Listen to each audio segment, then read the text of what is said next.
Hi friends, welcome to my channel. ನಿನ್ನ ಜೊತೆ ನನ್ನ ಕತೆ ಧಾರಾವಾಹಿಯಲ್ಲಿ ಮುಂದಿನ ಸಂಚಿಕೆಯಲ್ಲಿ ಏನಾಗುತ್ತೆ ಅಂತ ಹೇಳಿ ತಿಳಿದುಕೊಳ್ಳೋಣ ಬನ್ನಿ. ಭೂಮಿ ಮನೆ ಬಿಟ್ಟು ಹೋಗಲು ನಿರ್ಧರಿಸಿದಾಗ ಶ್ರಾವಣ್ ಬಂದು, ಶಾರದ ಗುಣಮುಖಳಾಗಲು ನೀನೇ ಕಾರಣ, ನೀನು ಹೋದರೆ ಅವಳು ಚೇತರಿಸಿಕೊಳ್ಳುವುದಿಲ್ಲ ಎಂದು ಕೈ ಮುಗಿದು ಬೇಡಿಕೊಳ್ತಾನೆ. ಆದರೆ ಸ್ವಾಭಿಮಾನಿ ಭೂಮಿ, ತಾಳಿ ಕಟ್ಟಿದ ಗಂಡನೇ ಮನೆ ಬಿಟ್ಟು ಹೋಗು ಎಂದ ಮೇಲೆ ನನಗೆ ಇಲ್ಲಿ ಏನು ಬೆಲೆ ಇರುತ್ತದೆ? ನನ್ನ ಗಂಡನೇ ಬಂದು ನೀನೇ ನನ್ನ ಹೆಂಡತಿ ಎಂದು ನನ್ನ ಕೈ ಹಿಡಿದು ಕರೆದರೆ ಮಾತ್ರ ನಾನು ಬರುತ್ತೇನೆ ಎಂದು ಖಡಕ್ಕಾಗಿ ಹೇಳ್ತಾಳೆ. ಇತ್ತ ಸತ್ಯ ಅಜಿತ್ಗೆ ಭೂಮಿ ಶಾಶ್ವತವಾಗಿ ಊರು ಬಿಟ್ಟು ಹೋಗುತ್ತಿರುವ ಸತ್ಯವನ್ನು ತಿಳಿಸ್ತಾನೆ. ಶ್ರಾವಣ್ ಕೂಡ ಅಜಿತ್ನ ಬಳಿ ಬಂದು, ಗಂಡ ಹೆಂಡತಿ ಜಗಳ ಏನೇ ಇದ್ದರೂ ಮನೆಯಲ್ಲಿ ಬಗೆಹರಿಸಿಕೊಳ್ಳೋಣ, ನನ್ನ ಹೆಂಡತಿಗಾಗಿ ನಿನ್ನ ಹೆಂಡತಿಯನ್ನು ಕರೆದುಕೊಂಡು ಬಾ ಎಂದು ವಿನಂತಿಸುತ್ತಾನೆ. ಶ್ರಾವಣ್ ಮಾತಿಗೆ ಬೆಲೆ ಕೊಟ್ಟು ಅಜಿತ್ ಭೂಮಿಯನ್ನು ಕರೆಯಲು ಬರುತ್ತಾನೆ. ಅಜಿತ್ ಬಂದಾಗ ಭೂಮಿ ತನ್ನ ಹಠಕ್ಕೆ ಬಿದ್ದು, ಈ ಬಾರಿ ಕಾಂಟ್ರಾಕ್ಟ್ ಮದುವೆ ಮುಗಿದಿದೆ, ನಿಜವಾದ ಹೆಂಡತಿಯಾಗಿ ನನ್ನನ್ನು ಸ್ವೀಕರಿಸಿ, ನನ್ನ ಸರ್ವಸ್ವ ನೀನೇ ಎಂದು ಮಾತು ಕೊಟ್ಟರೆ ಮಾತ್ರ ಬರುತ್ತೇನೆ ಎನ್ನುತ್ತಾಳೆ. ಭೂಮಿಯ ಅತಿಯಾದ ಪ್ರೀತಿಯನ್ನು ಅರ್ಥ ಮಾಡಿಕೊಂಡ ಅಜಿತ್, ನೀನೇ ನನ್ನ ತಾಳಿ ಕಟ್ಟಿದ ನಿಜವಾದ ಹೆಂಡತಿ ಎಂದು ಒಪ್ಪಿಕೊಂಡು ಅವಳ ಕೈ ಹಿಡಿದು ಮನೆಗೆ ಕರೆತರುತ್ತಾನೆ. ಇದನ್ನು ನೋಡಿ ಶ್ರಾವಣ್, ಸತ್ಯ ಮತ್ತು ರಮಣ್ ತುಂಬನೇ ಖುಷಿಪಡುತ್ತಾರೆ.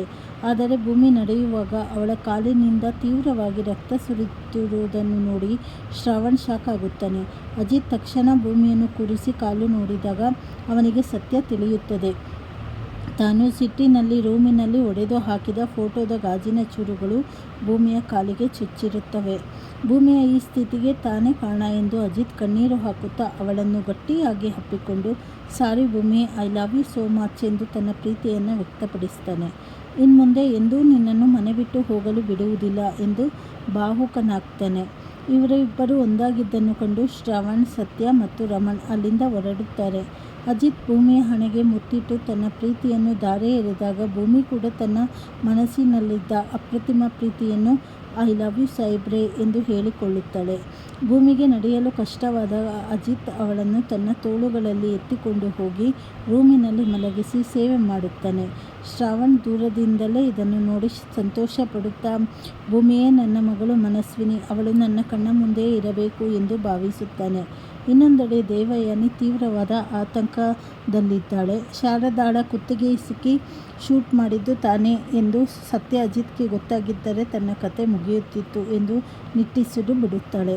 ತನ್ನನ್ನು ಸಾಯಿಸಲು ಬಂದಾಗ ಕೋಪಗೊಳ್ಳದ ಶಾರದಾ ಟೀ ಮಾಡುವ ಭೂಮಿಯನ್ನು ಸಾಯಿಸುತ್ತೇನೆ ಎಂದ ತಕ್ಷಣ ಕುತ್ತಿಗೆ ಇಚುಕಲು ಬಂದಿದ್ದನ್ನು ನೆನೆದು ದೇವಯಾನಿ ಮತ್ತು ಅಂಜು ಆಶ್ಚರ್ಯಪಡುತ್ತಾರೆ. ಶಾರದಾಳಿಗೆ ಹಳೆ ನೆನಪು ಮರಳಿ ಬಂದು ಭೂಮಿಯೇ ಅವಳ ಮಗಳು ಎಂಬ ಸತ್ಯವನ್ನು ಶ್ರಾವಣಿಗೆ ಎಲ್ಲಾದರೂ ಹೇಳಿಬಿಡುತ್ತಾಳೋ ಎಂಬ ದೊಡ್ಡ ಭಯ ದೇವಯಾನಿಯನ್ನು ಕಾಡತೊಡಗುತ್ತದೆ.